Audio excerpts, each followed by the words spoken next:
Welcome to another episode of Positive Solutions for Life. Today's guest is Lisha Song. Lisha is a licensed mental health therapist, an author, and workshop facilitator. She has over 23 years of experience working with trauma and complex PTSD.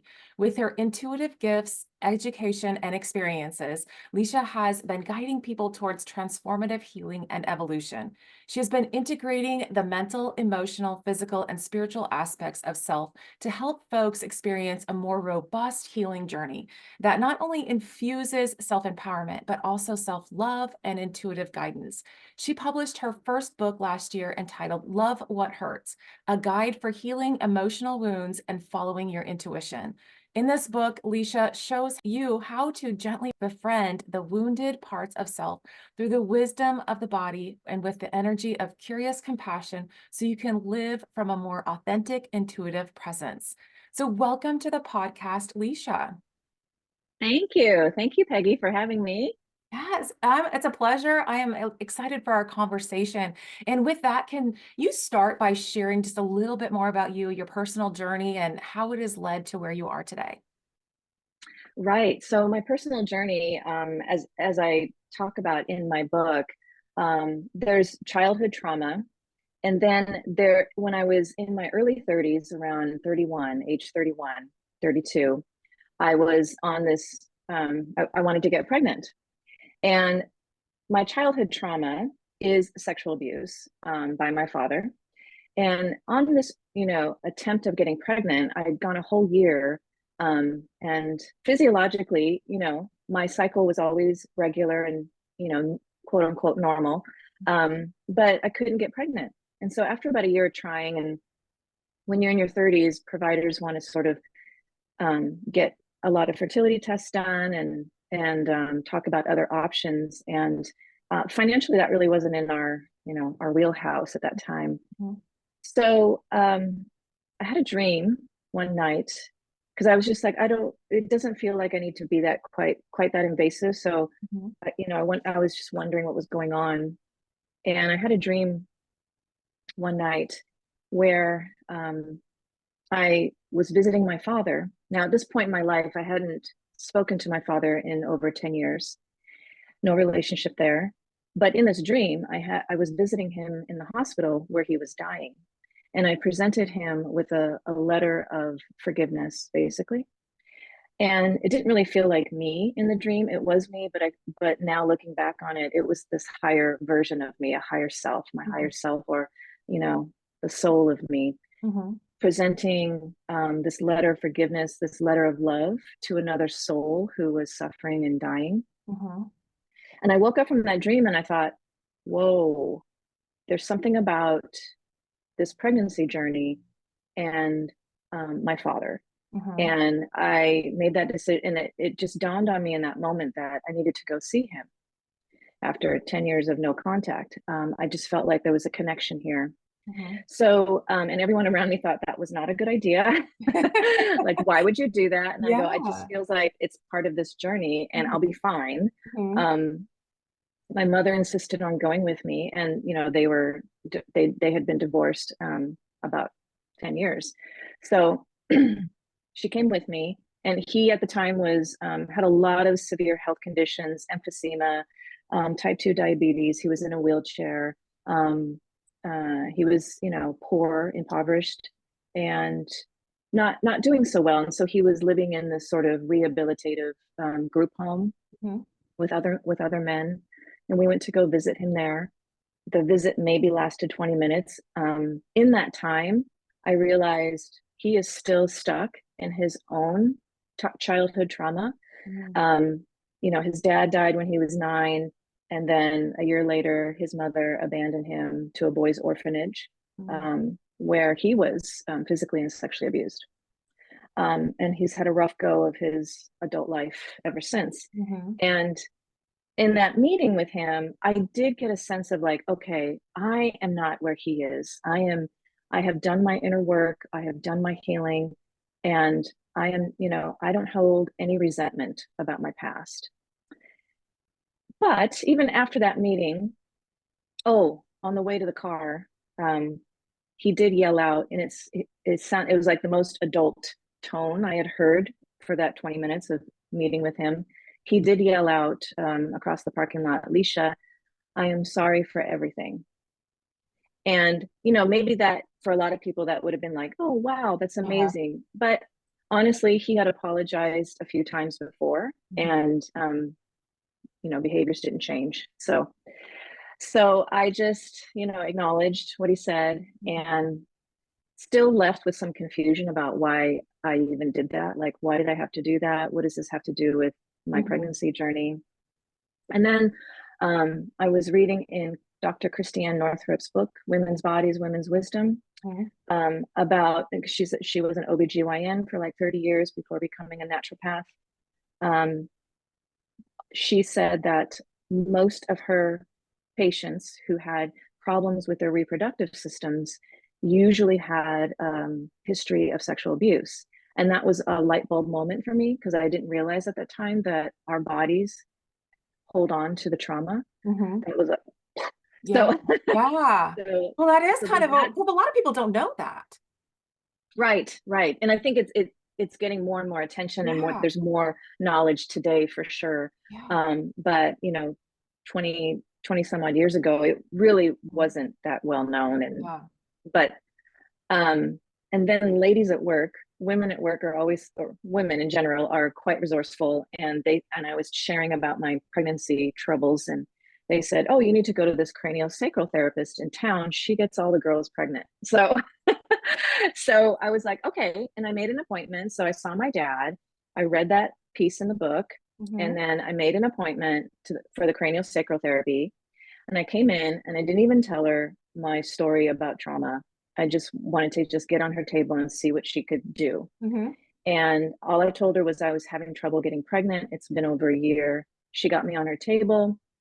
She hovered her hands, above my body a little bit to read the energy, and she could intuit that my left ovary was blocked. And she said, no problem. Let's just unblock it. Like, no big deal. And Do this every day. and during that session, it just became very cathartic for me. I ended up crying, just tears and tears. And this might sound really weird, but I heard my reproductive organs telling me, um, we're okay. We are safe now, Lisha. You can let go. And I was like, okay. And then I agreed to let go. And 2 weeks later, I had a positive pregnancy test. And, my son is about to turn 21 today. Oh, So congratulations. thank you. Yeah. So that to me was like a miracle that Yeah. happened. I wasn't super spiritual at the time, but to me, the dream and that level of healing, that deeper level of healing, definitely Mhm. feels like something outside of me, almost like a divine part of me, Mhm. or the universe, sort of letting me know through that journey that there was more healing to do. And it was on the physical level and spiritual level, really, with Mhm. the dream and the forgiveness letter. Right. Um, and that following one's intuition and the breadcrumbs as we follow Mhm. can really lead us to our best life. So so ever since then, I've just changed the way I worked with clients to include spiritual, to include the body for sure, Mhm. Mhm. and to understand that the body is trying to communicate to us when things are not aligned, Yeah. right? When Right. things are not okay. Mhm. Sometimes that's through pain or Mhm. chronic pain. Sometimes that's through a chronic illness. And sometimes, unfortunately, frying pan over the head, there might be a terminal diagnosis. Yeah. And that could be a wake up call to somebody about what they need to address in their life, Yeah. right? Yeah. Because our body does present whispers. It Yes, yes, with it whispers. kinda talks to us, it'll Mhm, tell us that pain is there for a reason, that tightness and, that mhm. muscle is there, your gut issues are, we have these, phrases, butterflies in our stomach, and just different things as our bodies are constantly telling us messages, but we don't often listen to them until we Right. get knocked over the head, like you said, or really, a detrimental illness or something that really kind of wakes us up to it. But this is really interesting because I would love for you to share a little bit about what you define, what is trauma to you? Because I feel like the media has kind of, used the term a lot. And sometimes we think of it's really as something really severe, sexual abuse, Mhm. watching, a loved one pass away, or, a violent, act or something. But Mhm. how do you define it? Right. Yeah, it is really tricky, especially now with complex PTSD Yeah. on board as a soft diagnosis. And I say soft because I don't believe it's in the Mhm, DSM-5, mhm, um, but it is in the ICD-10 mhm, um, as a sister diagnosis with PTSD. And I don't think it's so much about the event or events, but more about the impact on a mhm. person. Yeah. So they're, are they able to regulate their nervous system? Do they have chronic self-deprecation itis? Like, or do they fully believe that they are not worthy, that they are not lovable? Mhm, And are they having difficulties? Is there a pattern of difficulties and challenges in relationships? mhm, Right. mhm, So that's more of the complex PTSD. And that's how I look at trauma. So, and that's what I try to tell my clients, like, trauma, the effects of trauma do not have to come from dramatic events right. like what you just described. It Mhm, can be living with, growing up with an alcoholic parent, mhm, where a child may have needed to walk on eggshells because they weren't sure, like, how mhm, the parent was going to be that day. mhm, Um, and then being parentified in that role to possibly protect and nurture and take care of younger siblings, mhm, maybe, mhm. right? Or maybe a more vulnerable parent. Right. So there could be one, highly abusive parent, and then the other one is also afraid of that parent. And so Mhm, then maybe a child then becomes a protector for not just siblings, but also another parent. mhm. And you don't need anything dramatic, right? For that to have that the same kind of impact Right. on a person's being. Yeah. Yeah. Yeah. It's Yeah. more of how they interpret it and their responses Hmm. to that. Because we Hmm. can look at, there's different people have different responses to a similar situation. So we can see that trauma is Right. really personal to somebody. It's how they respond to it.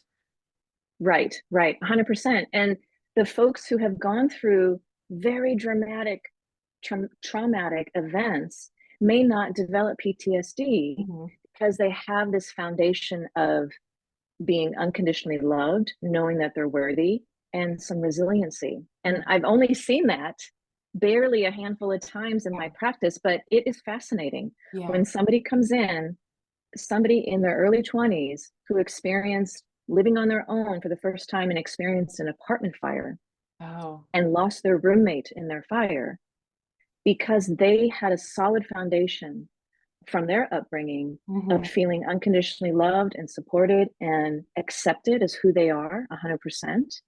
um, she didn't, they didn't need much time with me in Yeah. therapy. Basically it was one slightly longer EMDR session, Yeah. and they were pretty much good to go. We only needed to isolate the apartment fire. Mhm. We didn't have to go through emotional regulation a little bit Yeah. regarding the fire, Right. Right. or the self-deprecation, the negative irrational beliefs, Yeah. Yeah. and so it does make a difference. Right, right, For it sure. does. I mean, our Yeah. emotional states do make a difference, and our body will tell us, like you said, it's just like, how does our body interact with our emotions and, present how we interpret an event and the meaning that we Mhm. give it. And different people can react different ways. So in your book, Love What Hurts, can you kind of just talk a little bit more about that? Because I feel like a lot of what we could talk about is in that. Oh, yeah, yeah. So the first part of the book, I just felt like I needed to write a book, not just to only share my own personal journeys throughout the books and then experiences with clients, but um, I was looking for a book that integrated psychology, emotionality, somatics, and spirituality. And I Mhm. and I didn't see that book out Yeah. there. So Yeah. I was like, okay, so I think it just felt like I need to write that book to include all those facets Mhm. of healing, Mhm. right? Mhm. So the first part of the book is me sharing some personal stories, but also each chapter is leading up to what I call the clearing exercise. And that's also in the book. And it's an exercise of befriending through the imagination. It's kind of a meditative exercise, but not necessarily in a meditative state, if Mhm. that makes sense. Yeah. But befriending those wounded parts of us that still Mhm. need to be addressed and acknowledged. And how do we do that? I find the easiest way to do that is through the body. How is the body talking to us? Mhm. So Mhm. that, if you're not familiar with knowing your body, you have to start off, in the shallow end of that pool and just start scanning your body every morning a little Mhm. bit.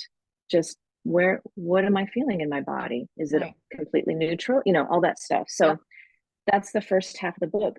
The second half, and then when you can Mhm. befriend those wounded parts, you don't just befriend them, but you acknowledge their pain, right?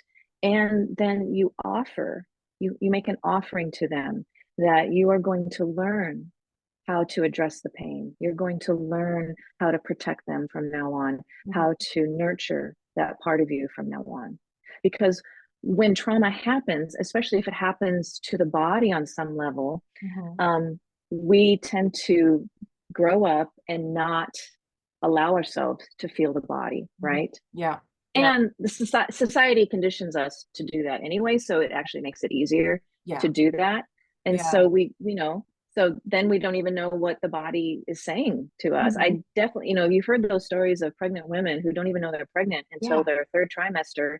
Like, I guarantee you it's because of trauma, you Mm. know, that has not been addressed yet, that they Mhm. don't know that they're even pregnant. So yeah, that's the first half of the book. And then the second half of the book is more about learning how, now that the trauma has been sort of, better managed, addressed, Mhm. and neutralized, now it becomes easier to follow your own inner guidance. And that's the second half of the book, is learning how to do that, learning to understand how your body communicates intuition to Mhm. you. The Mhm. body is really important in following intuition, because we might have a thought that comes through, or even a voice that comes through that, Mhm. you can call it God's voice, or the universe is talking to me, or what have you. But Mhm. um, we don't trust that voice unless we have practice with intuition, right? Mhm. Mhm. So we also want to involve the body so that we can better know what our yeses are, what our nos are, Mhm. right? Yep. So we know when we see an intuitive breadcrumb or a sign of Mhm. sorts, we check in with the body. Is that a sign telling me to go do this? Mhm. Should I go do this kind of Right. thing? Right. But it's really hard to access that part of us when we are full of that trauma energy. Yeah. Well, I'm just kind of curious about how, we got to check in with our body. Why not our heads? Because, Why not our most of, heads? yeah, why not our heads? It's like, Right, right. I kind of know why, but, I would love for you to because something sometimes is like, well, let's just check in, but we have to check in with our bodies. What's the difference of checking in with our heads versus our bodies? Right. So with our heads, and if you haven't, processed any of your wounds or addressed any of your wounds, the brain over time has created neural pathways and belief systems about yourself, right? Mhm. And about the world. And it might be really dramatic belief systems like, I can't trust men, any Mhm. man, Yeah. or I can't trust women, or I can't trust a certain race, Mhm. or what have you. So the mind, as protective as it is, and it's brilliant at protecting us, keeping, holding us back from Right. all the possible, horrible scenarios out there. That was great when we were younger and trauma was occurring, or we were in that, toxic environment that we had no control over. Mhm. Yes, we needed to block our feelings so that we could just get through the day, get through the week, get through the year. Mhm. But when you're grown and you're not in that situation and you're in a healthier situation and a safer situation, it is hard to shut off that brain, right? Mhm. It's hard to shut off what you've grown up with, what you've become familiar with, and it starts to feel like a companion. But it's not really. I Yeah. mean, it's there to protect us, but it doesn't really help us to grow, learn, and evolve. Mhm. And so that's why, I mean, the brain is wonderful. We have to include the brain Yeah. in healing. But when it comes to trying to make a decision about your life, right? The brain is not always helpful because the monkeys in the mind are just going back and forth and wreaking havoc for all the possible negative scenarios Mhm. that could happen. Yeah. You know, don't even think about opening up a business. What are you thinking? You'd lose that guaranteed paycheck, and you know, you'd have to go buy health insurance, you know, Mhm. and what if you can't make the money and you can't pay your bills? All those things, you know, Mhm. keeping us from possibly moving towards what's better for us. Right. Right. So that to me, that's the difference Mhm. between body and mind. Mhm. You Yeah. know, now if your body is letting you know, don't do that thing, you know, with a gut punch or whatever, then Mhm. you know, It's listen telling to you. that. Yeah. Yes, yes. Yes. If it's not being fed, so it's tricky Right. if it's not being fed by the old, you know, Mhm. reels, so to Right. speak. Right. If the head is running the show, it's Yeah. gonna come up in the body somewhere, but if you calm the brain and really tune into the body will tell you the direction. That's Hmm. really true, to you. Right. Yes, to me, and it Mhm. might be different for you. Right. Right. You know, you and I might be thinking about going to a retreat, let's say a, you know, mindfulness meditation retreat, Mhm. and you might come away with it, you know, like, nope, that's not for me. And I might say, like, oh, yeah, that is for me. Mhm. Even though we might be on a very similar path, Right. Yeah. we might get different responses. Yeah. Yeah. So it's just tuning in, tuning in. That's great. Tuning in. Yes. And it gets us away from comparing ourselves to everyone else, Right. Right. which, you know, I think in a patriarchal society, that's just part of the conditioning, right? Mhm. You're Yeah. always competing, better, better, bigger, bigger, Mhm. more, right? Yeah. And Yeah. so that's something that we have to unlearn Mhm. to Mhm. realize I am on my own path. Yeah. Me and my soul, we're on our own path, just Right. like you are on your own path. And I shouldn't compare paths. Right. Right.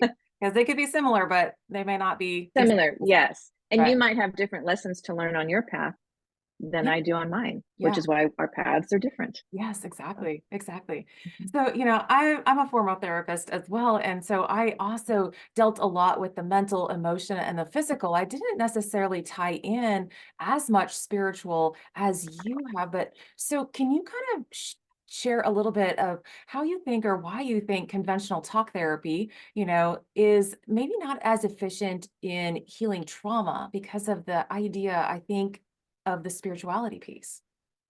Yeah, the spirituality piece, and also it is, you know, brain function too, because in talk therapy, you are only accessing the prefrontal cortex of the brain, which is an important part. I mean, it's our executive functioning area.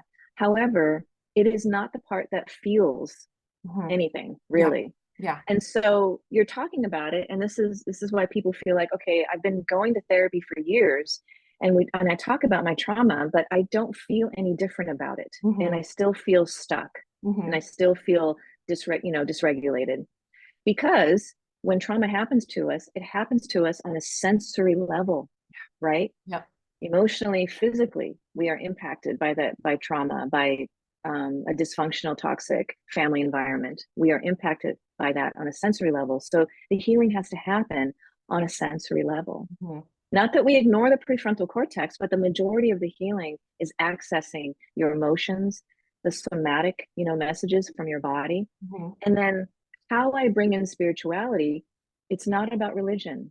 It's not about, now, sometimes it is for some clients, and that's fine.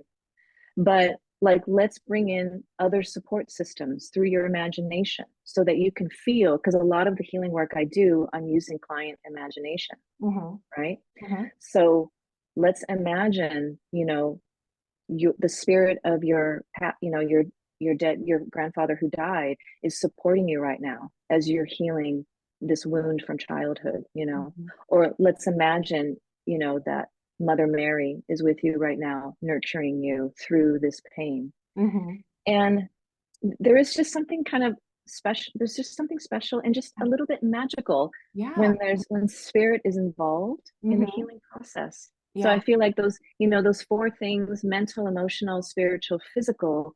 Hmm. Those four aspects really make healing much more robust Hmm. and a little easier to get through the pain Yeah. of it. Yeah. Yeah. Because you're really incorporating the whole self.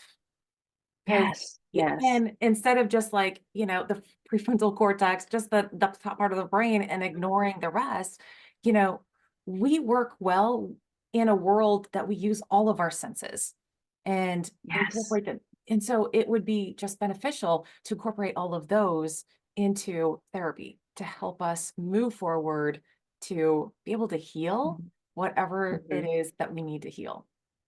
mhm. 100%. And the imagination is quite powerful too. Yes. Yeah. And I incorporate this thing called imaginal nurturing, which was developed by a therapist, April Steele, who's up in Vancouver, BC. And it's imagining that your current adult self is nurturing or being with that younger wounded Mm. self. So Mhm. you're imagining that maybe you're embracing a 5-year-old version of you, Mhm. Mhm. who didn't feel loved at that time.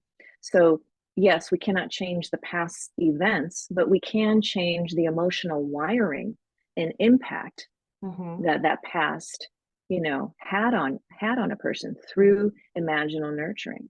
Yes. I mean, that is, and we use imagination a lot. And people, I mean, Yeah, because it might seem kind of, ooh, like, ooh, that's kind of weird. right. But we use it a lot. Like, okay, Mhm, what expectations are we going to have for a date night or on vacation? We mhm, come up with these, and this is our imagination. This is what we think is going to happen. And we can go mhm. back and go, and even I feel like our memories aren't 100% accurate. So I feel like even looking Right. back, we're using our imagination to kind of paint a picture of what it was like at Christmas time when I was 10, like, Mhm, I mean, we're mhm. using it all. Yeah, So it's not we are. something abnormal for us to use. We're just using it as a tool to help move us through some emotions. Right, right. And I want to help people understand like there is power in your imagination. And I use it all the time Mhm. with clients. I mean, professional athletes, they hire mental coaches. Yeah. What do you think that coach is doing with a professional Imagine you are athlete? sitting at the free throw line and in the game is Yeah. tied and and there's no seconds left and you have to shoot this free throw. Like, Yes. exactly. It's Yes. emotional regulation through imagination and all of Mhm. these regulatory systems that we can put into place to calm ourselves. Yeah.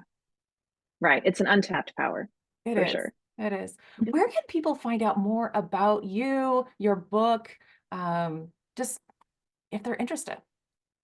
Yeah. No, that's great. So, here's my book just Oh, for great. visual. Yes. And thank you. Yeah. And it is available on Amazon for under $12, 11.99.